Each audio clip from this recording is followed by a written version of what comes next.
Hey everybody, it's Professor Parish, and this video, if you've not been watching any videos up until now, this is the one to watch because we are entering week 14, which means we have about a month left of our class. Crazy! I'm recording this video early. Right now it's only Wednesday of week 13. I usually record these videos on the weekend, but I am going to be out of town from Thursday through Monday of next week. So I will not have computer access for those days, which is unusual for me. Usually I'm constantly on my computer. So I'm not going to have access to those for this trip that I'm going on, but I will have my phone so I can answer emails if you have any questions. I won't be answering them as frequently as I usually do, so please bear that in mind. But I wanted to go ahead and make this video and put it on YouTube in case if you get done with your week 13 assignments and you want to go ahead and look into week 14 a little bit early. And I don't blame you because we're going to be talking about our final paper in this class. This paper is my favorite. It's something that I've done for years now. It is going to be the capstone of your English experience in college for many of you. Some of you that are majoring in English, you're going to take future English classes, I'm sure. But for most of you, this is the last English class you'll ever take. So why not go out with a bang, right?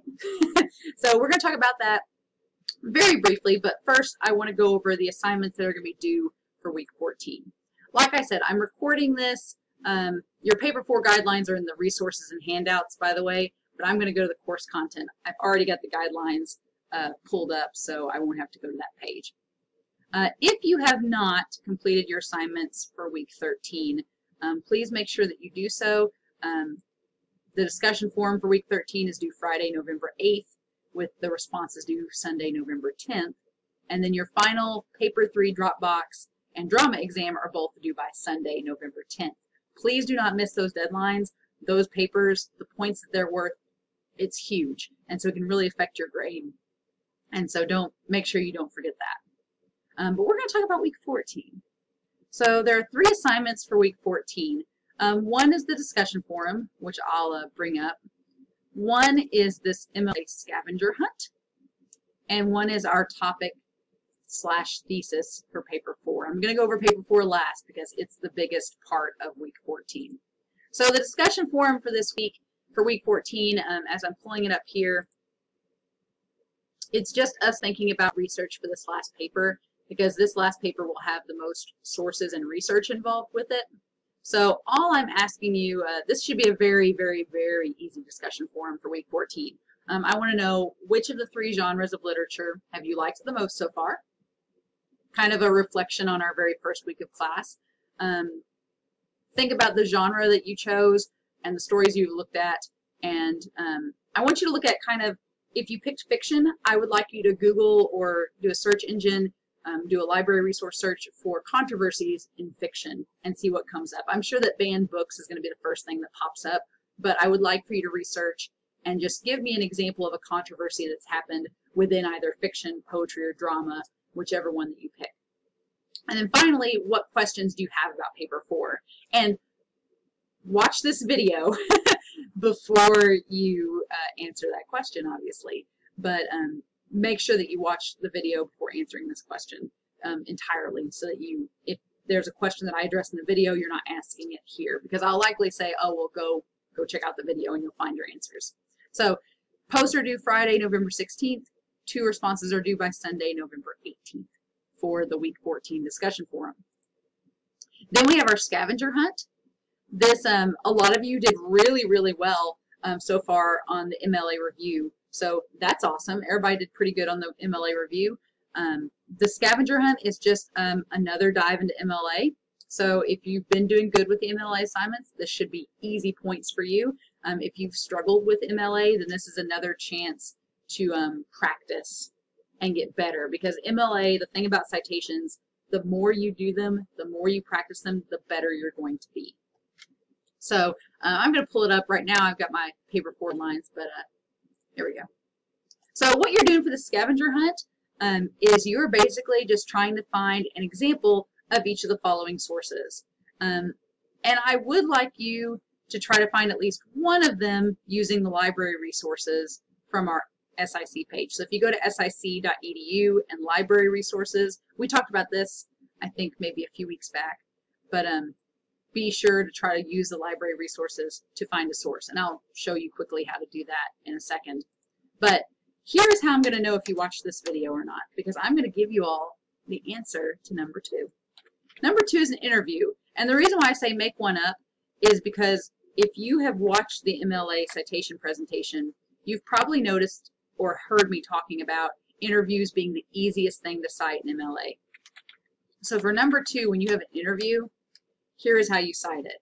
You just do last name, first name, personal interview, which is the type of source, and then the date. That's it. So for number 2 on this assignment, I'm going to know if you watched this video if this is your answer. So if I put Smith, Sally, personal interview, 6th November 2019. If you put that as your answer, I'm going to know that you watched this video. If you answer it any other way, I'm going to comment and be like, you need to go back and watch that week 14 video because I know you didn't watch it, because otherwise you'd have this answer. So obviously if you did this assignment ahead of time, then you couldn't help that. But I'll know that too when you turned in your assignment. So this should be your answer for number 2. So I'm giving you a freebie. I'm giving you 5 points basically of this assignment for free. You're welcome. Kidding. But interviews, if you want to make up your own, that's fine. But this is just really easy to do in MLA. But you do need to find an online magazine article, a print book, and a peer-reviewed journal article to cite. So you can pick whichever source you want as long as it fits the criteria listed for 1 through 4. And so that's a scavenger hunt. If you're using the library resources, I'll pull it up here for you on our page. So the library resources you can access through this link at the top. Now, if you are off campus, you're going to need to know your ID number for SIC and the last 4 of your social to log in. But if you're on campus, then you can just do this really easy. And so you see you've got a lot of different options. I would just do a journal search. I would save the one that you're going to find through the library resources to be number 4, which is the peer-reviewed journal article. And all peer-reviewed means, because a lot of students are like, well, what does peer-reviewed mean?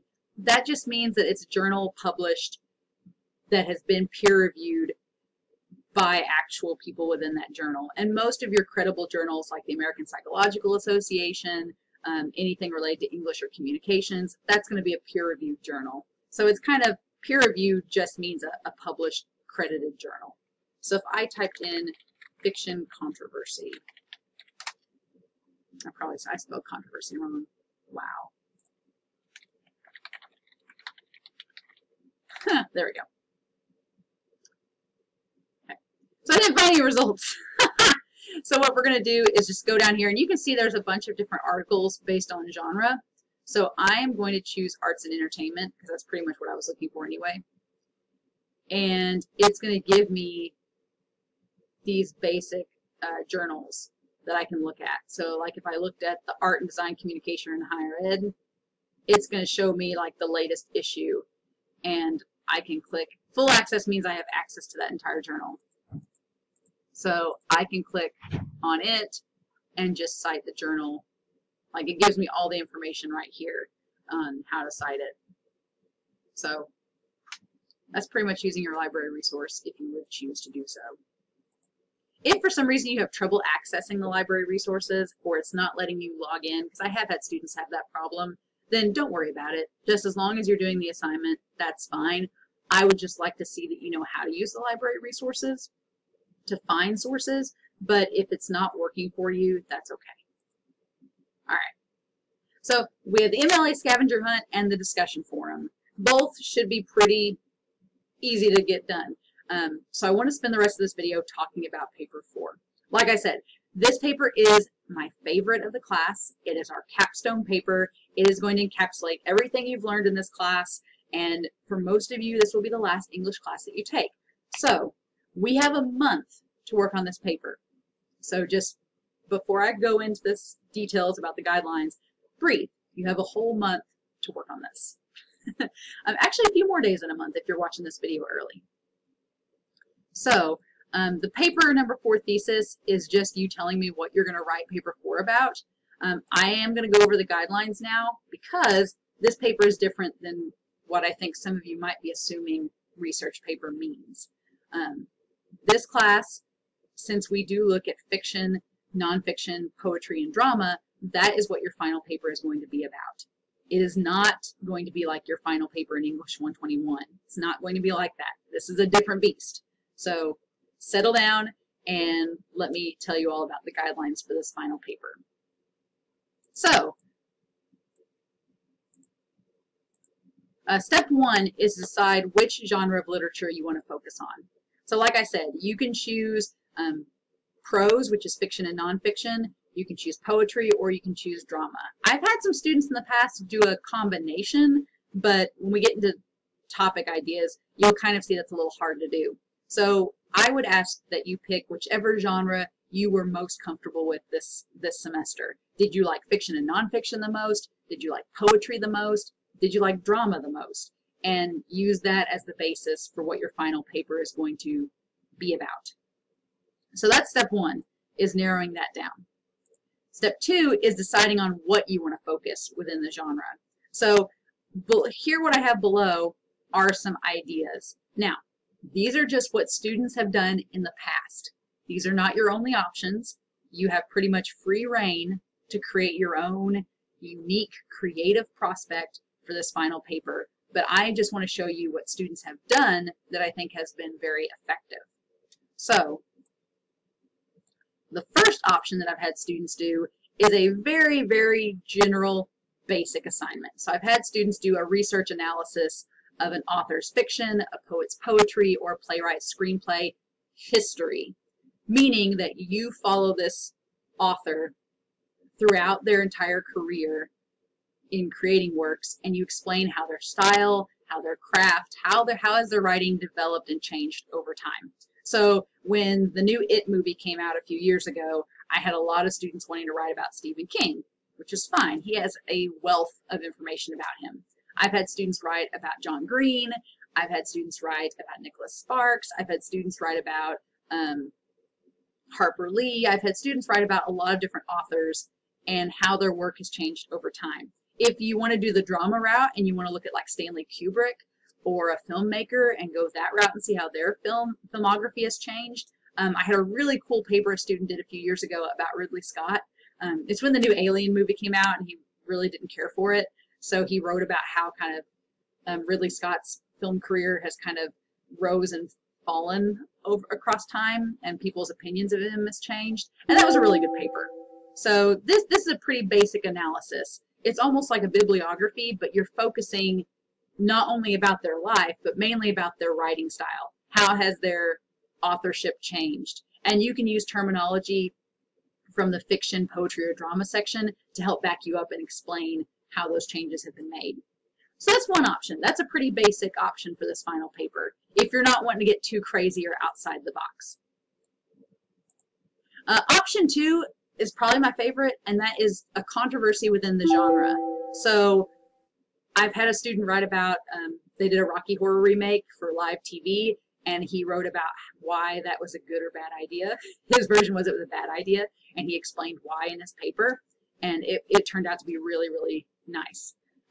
Probably my favorite of this second option, I had a student a few years ago write about Harper Lee, who her only published work up until a few years ago was To Kill a Mockingbird, which we still consider a staple in modern adolescent fiction. So a few years ago, Harper Lee, it was discovered that she had written a sequel to Kill a Mockingbird that was called Go Set a Watchman, and she never published it, ever. Like for decades, she had not published this novel. And so publishers figured out that this manuscript existed, and the student's paper basically looked at these publishers were essentially exploiting Harper Lee, who was in her 80s at the time, exploiting her and nearly forcing her to publish against her will. And so the student did a really cool paper where she talked about the controversy. She talked about exploitation of the elderly. She talked about publication companies and how like corrupt they can be. And she talked about, you know, the ethics. Should we force this woman to publish a work that she didn't want to? Clearly she didn't publish it for a reason, but Harper Lee was starting to have some disabilities in her she was having trouble being cognizant of her decision making, and these publishers took advantage of it. And so the student, her whole argument, she used it as an argument paper and said, you know, I wouldn't read this new novel because it's clearly exploitation. And I agreed with her, and I've not read Go Set a Watchman, one, because of that student's paper and how powerful it was, but two, because I had friends that did read it, and they were like, don't do it. It will ruin To Kill a Mockingbird and your entire opinions of so many characters. And I was like, no, it makes sense. It makes sense why she didn't want it published. So that paper was really good. But if you want to find a controversy, I had a student write about Disney remakes, like, are they overdone? And I think that, and that was a year ago, so you could actually do that topic and revamp it. You could talk about streaming. You could talk about, like, streaming wars. If you've not looked that up, it's interesting. But there could be a topic within that might be interesting. But that's the second option. The third option is adaptation. And this topic I have a big old asterisk by. I've had a lot of students do an adaptation paper. So talking about how a book or a play or a piece of poetry has been adapted into a different genre and what changes and whether or not it's good or bad. So I've had a lot of students choose to talk about books and how they're adapted into film. Probably my favorite of that option has been a student wrote about Batman versus Superman. And here's the thing about this option, because I know a lot of you, when you see this, you're like, that's going to be easy. I'm going to pick that option. But here's the thing. I don't want a book report.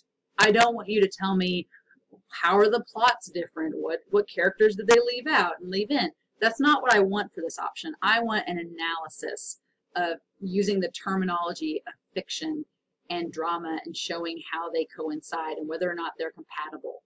So the student that did Batman versus Superman, he basically said, okay, here's the movie Batman versus Superman, and I will explain the plot briefly, but here's the comic book of the death of Superman and the Dark Knight, and he kind of took the comic and the film and showed where there were discrepancies, what was changed, what was altered, but he also talked about how they translated from text to film and director choices. He talked about the controversy surrounding what fans liked and didn't like. So he made it a richer, more layered analysis than just a book report that would be like, here's the plot.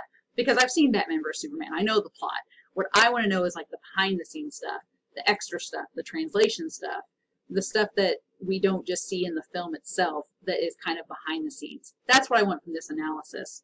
And I've had a lot of students do this very effectively, but I've also had some students choose this topic and then just make it a book report and give me plot. And plot is not enough. You need to have other terminology that you discuss in that paper. And we'll get to terminology and sources a little bit below. But that's an option. And then the fourth option I've listed here is an extended analysis of a specific poem, piece of fiction, or play. It cannot be the subject of a previous paper in this course. So if you wrote your third paper on Hamlet, you can't use Hamlet as your fourth paper topic. But if you wrote Hamlet and you want to do an extended analysis of Macbeth, sure, that sounds great. If you want to keep it simple, you can definitely just analyze a specific piece of work and just go over the elements of whatever genre you picked and show how they're at play here. I did not include creative writing in this assignment as an option, but you can do it. I know I've had students do a large short story of their own for this final paper. And if you are choosing something that's creative writing based, put that in your thesis statement Dropbox, and I'll talk with you one-on-one about how we do citations for that and how we do sources, because you're going to have to supplement a little bit. What I don't want is a student picking an idea because they think it's going to be the easiest. That's not what this assignment's about. I've had some people be like, oh, I'll just write a short story because that's going to be easy. You're still going to have to do citation. You're still going to have to do some extra work. I want to make sure everybody is doing equal parts for this assignment. But if you are dead set that you want to be creative, you want to write your own screenplay for this final assignment, or you want to create your own memoir or something like that, I'm not going to dissuade you from doing it. I just want to make sure that you're picking the assignment because you want to do it, not because you think it's going to be easy. So those are the topic ideas. And again, if you're having trouble coming up with a topic, just think about it for a day or two. Mull over some ideas, write them out, narrow it down, and you can always in your thesis statement turn in more ideas than one. If you're stuck between 2 or 3 ideas, you want to know my input, you can always put 2 or 3 down and ask me which ones I think will work the best. So now let's get to the nitty-gritty here. Like I said, if you have some out-of-the-box ideas, you're more than welcome to ask me about them, and we'll see if they work. Okay. This is the part that everybody usually has to sit down for because they're like, wait, what? No matter what topic or prompt you choose, your essay is 8 pages. I know. I'm hearing the collective gasps through this computer screen. I will say this paper used to be longer, but I have toned down. I have mellowed in my age. 12-point font, 12-point font, double-spaced, 8 pages minimum. This does not include the works cited page or title pages. 8 pages of content. You can go longer if you want. I know a lot of you are probably stressing seeing that 8-page, but I will tell you right now, it is doable. I've been doing this paper for over 5 years, and it is doable. I will say that you have a month to work on it, so don't wait until the last minute. This is absolutely the paper you cannot procrastinate on. It will not go well. So that's why we're going to do the thesis, we're going to do the outline, we're going to have, when I get to peer review, we're going to do a peer review of this paper. My goal is that to keep you from procrastinating on this paper. I want you to develop it slowly and methodically and be proud of it. That is my goal. But it does need to be 8 pages. It can be longer. Oh, it can be longer. I think the longest paper I've ever had for this number 4 assignment was 23 pages. I had a student write about Les Miserables, the play, and she wrote a 23-page extended analysis. This last option here. She chose an extended analysis and did a 23-page paper on Les Miserables, and it was fantastic. But yeah, so it can be more than 8 pages. Absolutely. You need to have a detailed introduction where you explain the thesis or the goal of your paper as well as your points. So that's pretty standard. Also, need to have a section after your introduction, and this will help you get that page length minimum. You need to have a section after your introduction where you explain the topic, explain some background information. If you want to discuss the plot here, this is where you would do that at. So you just need, after your intro, a section where you explain all the history or background information that you need to. Unless you picked the first topic wherein your whole paper is about history, then that's different. So the next thing is the terms and concepts from our book. So there needs to be at least 3 concepts from the chapters of the genre that you picked. So terms or concepts, I mean if you picked fiction, you need to choose 3 terms from our fiction unit to discuss within the paper. If you choose poetry, same thing. Drama, same thing. You don't have to bold them, you don't have to label them, but I am going to look through your paper and say, okay, she picked poetry, she discusses meter here, she talks about pattern here, and she talks about form here. Cool. So I'm just going to make sure that you talk about at least 3 concepts from the genre that you picked and that they're listed within your paper. And then finally, our sources. 4. You need 4 sources. 1 should be easy. 1 should be your textbook. So that should be an easy source to have out of the way. That will leave you 3 outside of your textbook. So your textbook's over here as 1, and then you got 3 sources. I don't care what type of sources you get, if they're videos, if they're articles, if they're books, if they're interviews.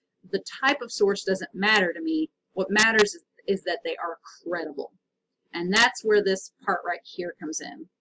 If I see you citing Wikipedia, I'm going to take off points. If I see an about.com or a WikiHow, I'm going to take off points. Our MLA citation presentation, which all of you should have watched by now, it's been in our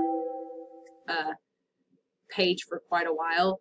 Make sure to watch that because especially the first part of that video goes over a lot about credible sources. And I explicitly say that Wikipedias and WikiHows, they're not credible for a number of reasons. And I explain that in that video.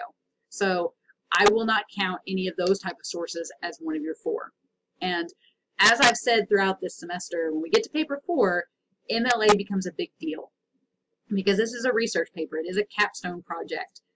So I am going to be taking a lot more points off, and you'll see when we get down here to the breakdown of your grade, a lot more points off for MLA and citations. So if you've not been messing around with them too much, now is the time to take them seriously.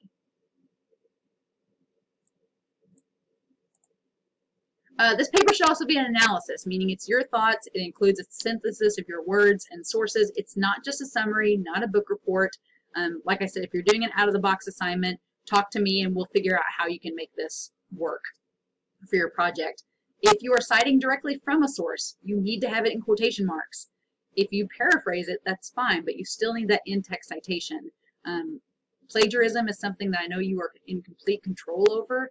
I just make sure that no one accidentally plagiarizes, that you're actually engaging in citing sources where you need to. And I think with the peer review that we're going to do, it's going to be easy to spot if there's any hints of plagiarism accidentally happening. I can tell you right then and there. And then, yes, you will need MLA citation page and in-text citations. And if you don't know what these are at this point, you need to be watching the MLA citation video, looking in your Cengage handbook. You all have so many resources at your disposal for this class that you should be pretty confident with citing an MLA. And most of you, based on the MLA review, are doing an excellent job. So you're probably watching this going, I'm doing good in MLA, and you are.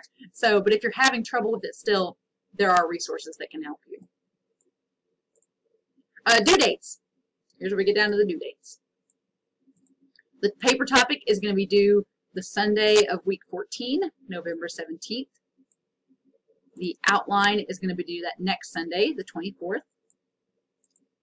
The rough draft and peer review. So as you'll notice here, we do not have anything going on with your paper the weekend of Thanksgiving. When we get to week 16, we'll talk about that.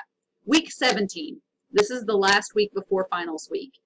What we're going to be doing is that week of December 2nd through the 8th, you're going to be submitting to the discussion forum a rough draft of your paper.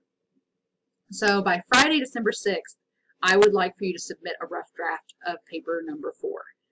It does not have to be the full 8 pages. I would like it to at least be half, at least be 4 pages, because that will give myself and your peers enough of your paper that we can give you adequate feedback on. Now, my suggestion would be try to get as close to 8 pages as possible, and I only say this because this peer review is a chance for you to get feedback from myself and your peers. You will not be able to revise paper number 4 because it's due when our class ends. So consider this forum a chance for you to get some preview revision ideas. So if you have any grammar errors, any citation errors, any content issues, we can resolve those the week before your paper is due, and that way you get to clear that up and get the best grade possible on this final paper. So your rough draft will be due at least 4 pages by Friday, December 6th. And then I would like for you to read 2 of your peers' papers by Sunday, December 8th and give them feedback. And by feedback, I mean explicitly say what you like about the paper. Don't just be like, you did great. Don't just say that. Be like, why did they do great? Be like, was their introduction clear? Did the paragraphs all flow together? Did you love their topic? I mean, give them feedback because you would want feedback similarly about your own paper. And if there's anything they need to change or work on, be honest with them because I'm going to be honest with you. If you're missing citations, I'm going to say that. But if there's a grammar error or something like that, just be honest. Say, hey, your paper is really great. I like this and this and this about it, but don't forget your citations. Or you can correct your in-text citations like this. Or just be honest with your peers, and that's going to make this forum the most beneficial for everyone. But that's going to be a week 17. So we got week 14, 15, 17, and then during finals week, our papers are due by Friday, December 13th. Friday the 13th is when our papers are due. Exciting stuff. Our class officially will end on Friday the 13th. Spooky. So I'll talk more about that when it gets closer to time, but your final draft will be due that Friday because I have to grade over the weekend and turn in final grades by that next week. So the due date is going to be a little different than normal, but that's kind of the layout of when our papers due. So you essentially have about a month to work on this paper, which should be plenty of time if you just pace yourself and keep at it. So the part you all probably care about the most is the grade evaluation. So you have to have an introduction and a conclusion. Each parts will be worth 10 points each, so 20 points will be devoted to the intro and conclusion.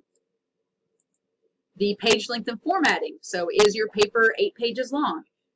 Does it have 12-point font? Is it double spaced? That will be 20 points, and I will tier that based on how. I've had a few students ask before, they're like, well, what if I get to 7 pages? How much am I going to take off? I'm probably going to take 10 points off if it's 7 pages, just to be honest with you all.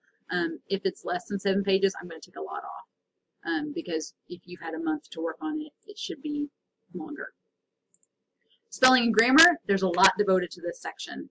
Because it is a longer paper, so you've got 60 points devoted to spelling and grammar, which usually works out in your favor because at this point, most students are doing really well with spelling and grammar. So this should be 60 easy points you can rack up. And if we do the peer review for them, then you're going to get an extra look at grammar and spelling as well. So this should help you too. The works cited in-text citations, 40 points. That's the most we've ever had towards this section. I'm going to devote 20 points, 20 to the works cited page, and 20 points to the in-text citations. Meaning, if you only cite 3 of the 4 sources, then you're only going to get 15 out of 20 points maximum. Same with in-text citations. So it can quickly impact your grade if you leave out these 2 parts. So just make sure that you don't do that. And we're still going to work a lot with MLA the next couple of weeks to make sure that you get as good of a grade as you can on this section. And then finally, the content and analysis is going to be 60 points. So did you use the 3 terms? Does your paper make sense? Does it flow well? Is it structured correctly? Those are the things I'm going to be looking at for your final paper. So all in all, because this paper is twice as long as our usual papers, it is twice as many points. It is 200 points. And I will tell you right now that most students, if you include all the parts that you need to, if it's 8 pages, if it has the 3 terms, if it has the 4 sources, if it has good grammar and good citations, most of you will get an A on this paper if you just check off all the boxes that you need to. I'll go ahead and say that. Most of the students, they'll get a good grade on this paper because they're doing all that they need to. But yeah. So that's a lot to take in with paper 4. I know if you need to rewatch this video, please do. If you need to ask me questions, please do. Don't be afraid to ask me a question within the thesis statement folder. Don't be afraid to ask me questions about that. If you're not sure what you can email me, or you can just put in the thesis Dropbox for week 14. Say, hey, I've got these 3 ideas, but I don't know which one to settle on. Which should I do? But like I said, paper 4 is my favorite paper. I love it. I think that it gets the most creative options out of everybody, and it always seems to be really, really fun.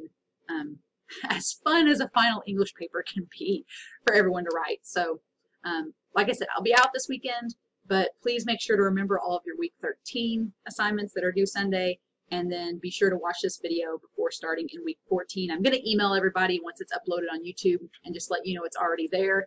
But otherwise, have a great week, have a great weekend, and I'm going to get out of this window here in a second to shut the video off, but I'll talk to you all again soon.